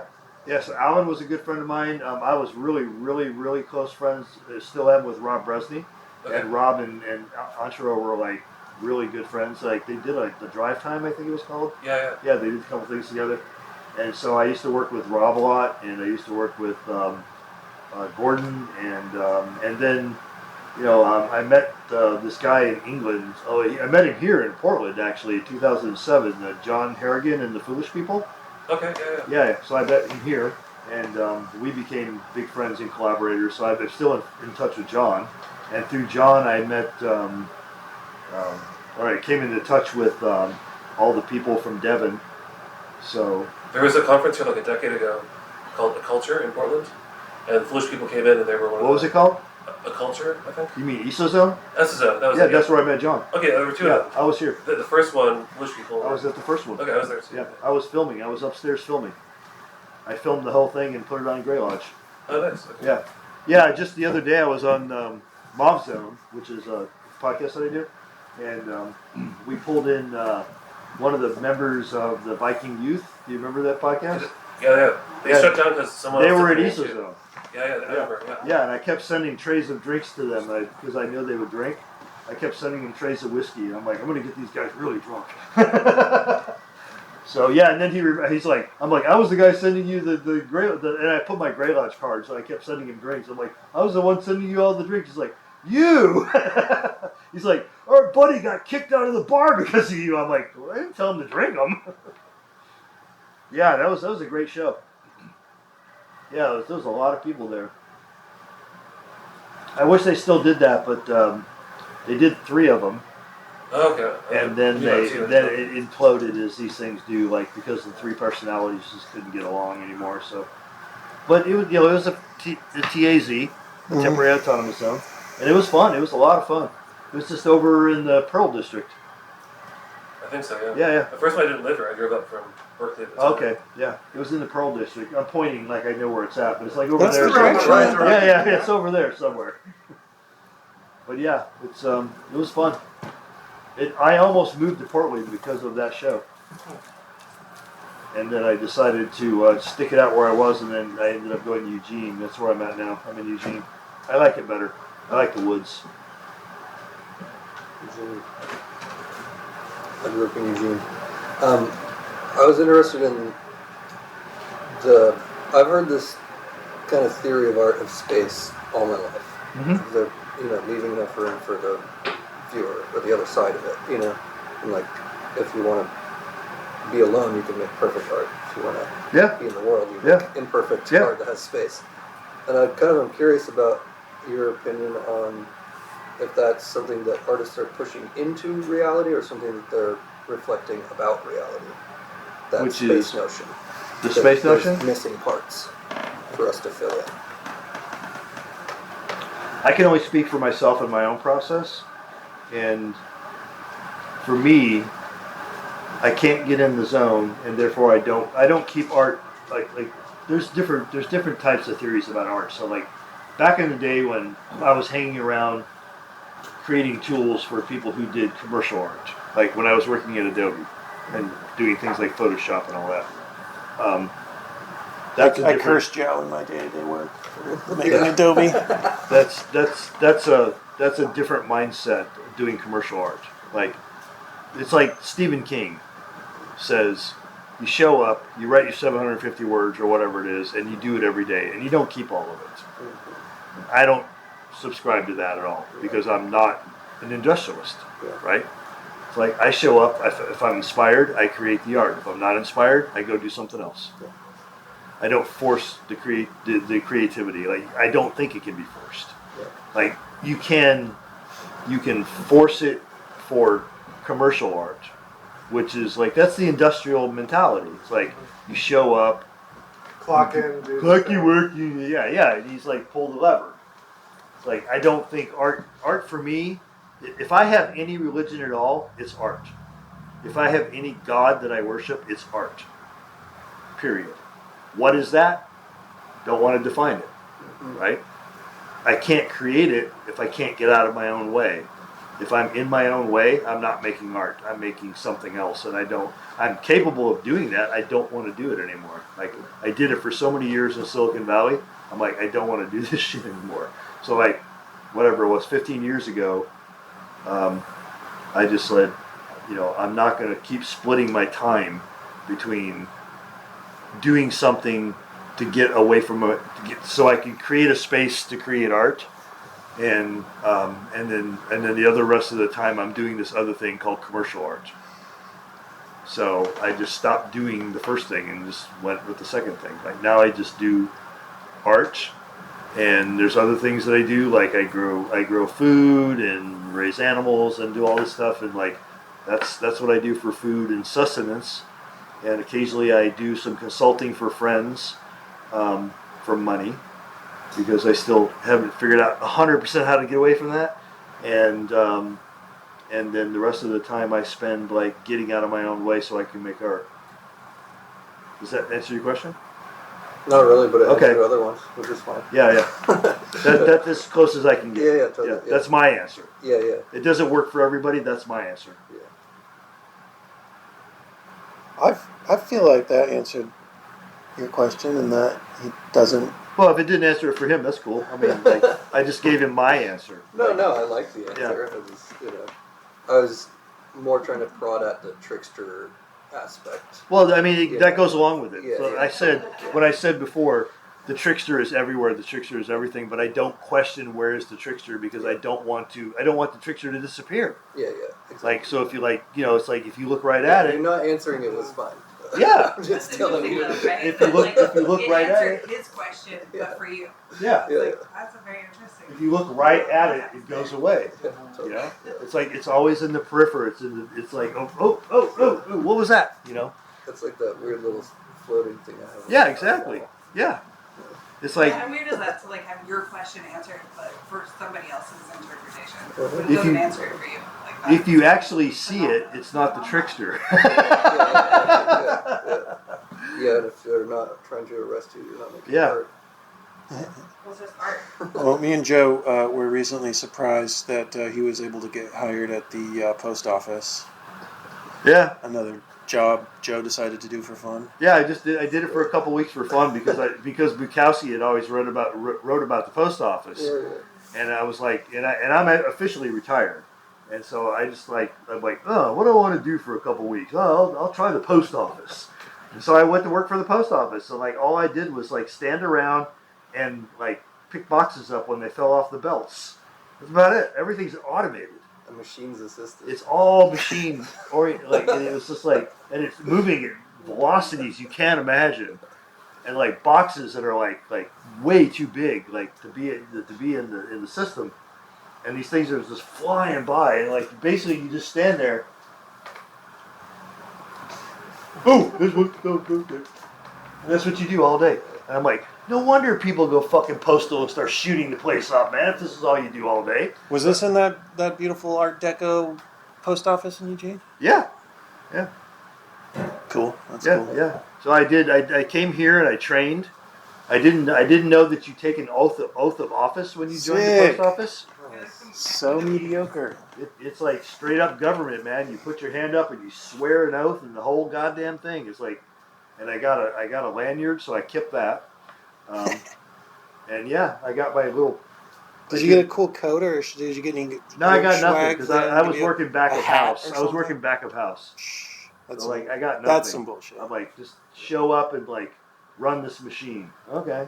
You didn't get like a postal sword or anything cool. Nothing. No, they should give No they cake, should give no out like helmet. a novelty postal bag for everyone who gets hired. Nothing. No special mailing privilege. No mailing privileges. Nothing. I got nothing. I mean, I told you I got a lanyard. Free stamps. Yeah. Again, I was No. surprised they hired Access you to at a all, stamp but printing machine. Nothing. Yeah. You even go through this whole class where like they tell you like if you get caught stealing stamps, it's like a federal offense. It's like all this crazy. that's sick. Yeah, I spent the whole day up here in Portland at this postal facility like out here, and On like Graham. I took a Uber. I don't know where it was, and it's out somewhere. And yeah, I spent all day. So locked me up and like made me take an oath, and it was crazy. You can't leave until you take the oath, bro. Yeah. Stamp. Yeah, and don't steal any stamps. It's like what? So yeah, I did that for a couple weeks, and then I told the dude, I'm like, this is cool. I'm glad you gave me this experience. I'm gonna leave now. He's like, well, your shift's not over. I'm like, no, you don't understand. I'm leaving.